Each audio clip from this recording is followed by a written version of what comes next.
We wanted to talk about paperwork because when you adopt a child, there's paperwork involved. And what exactly does that include? Yeah, we kept referring to just the home study paperwork, right? Never mentioned what it is.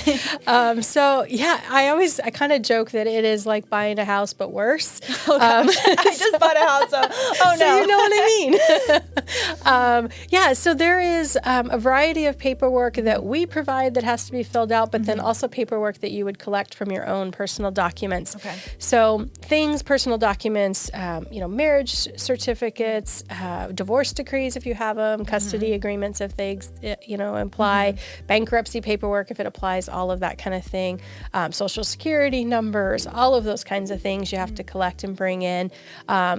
Other paperwork, so there's just a general kind of application that you fill out, gives addresses and family member names. We have an assessment guide where you just talk a lot about your family. How do you guys handle privacy? How do you show affection? How do you handle stress? What are some stressors? Things like that. You describe a little bit about each person in your home, other kids in the home, other adults. There's fingerprint clearance cards that you get. A physician statement, so all adults in the home have to visit either their regular physician or if you don't see a regular physician, urgent cares and stuff will do them. But just a basic medical statement about your physical and emotional health. Okay. If you see a specialist, though, take pain medications, things like that, we need those filled out by those doctors. You name it. It's probably on there. A budget, you fill in a budget. Okay. So a little bit about every part of your life is all involved in the paperwork. Yeah. So. And does all the paperwork have to be in before they start boot camp, or is that later on? No. Yeah. So boot camp is the first thing, and then after boot camp, typically within 30 days is what we encourage families to do, is to submit all that paperwork. So you'll have access to it through, each family gets their own little website portal, and it's all available there. So you'll get that at your initial interview. You'll have all of access to that, but it's not actually due until after boot camp. So you got plenty of time to start collecting. Good. Now, if there's any, questions as you're filling out the paperwork, who can a family turn to? Yeah, every family's assigned an adoption specialist as soon as they've turned in their application and worked through those first couple of steps. So your adoption specialist is available by phone, email, to answer those questions. And families will come early or at breaks at boot camp too to ask questions. So we're always available. Okay. And then when does the home study happen, or is this, a part of that? Explain the home study process again. Yeah, I know it's confusing.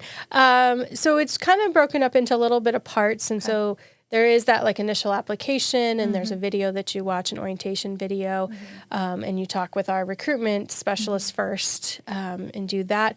Then we do an initial just interview where we get to meet, talk a little bit more about why you want to adopt, a little bit about your faith and your testimony as well, because that's important for us here at CFC.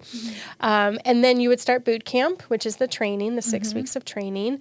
And then after that is when you would submit all that paperwork and your home study fee, and that kind of starts the home study process. Okay. And so then it's the interviews and all of that.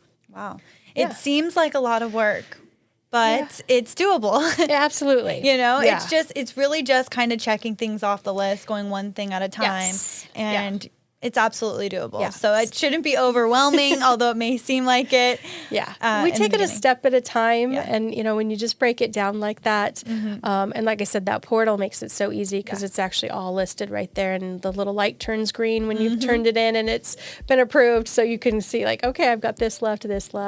Nice. Or here's what's done. Yeah. That's awesome. Well, that's all great information, Michelle. Anything else you want to say in our final episode here? No, just, again, the need will continue. It will. Even if we're not here every Wednesday morning, but we will still be offering classes.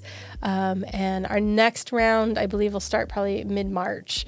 So our next boot camp. So there's plenty of time to call us and get in and do those initial assessments before class starts. Yes. And our next orientation session, that's not boot camp. orientation session, that's just kind of if you have more questions, just, to meet Michelle and to kind of learn more in person. We're going to be posting more dates, and we'll post that on understandingadoption.org. You can get to that from our adoptions page on the Christian Family Care website, or you can just type in understandingadoption.org and it'll take you right there. But yeah, we've got lots of great resources, so feel free to check out cfcare.org as well. Thank you so much, Michelle, for doing this with me. You are so sweet. Thank you all for watching, and we'll see you again real soon.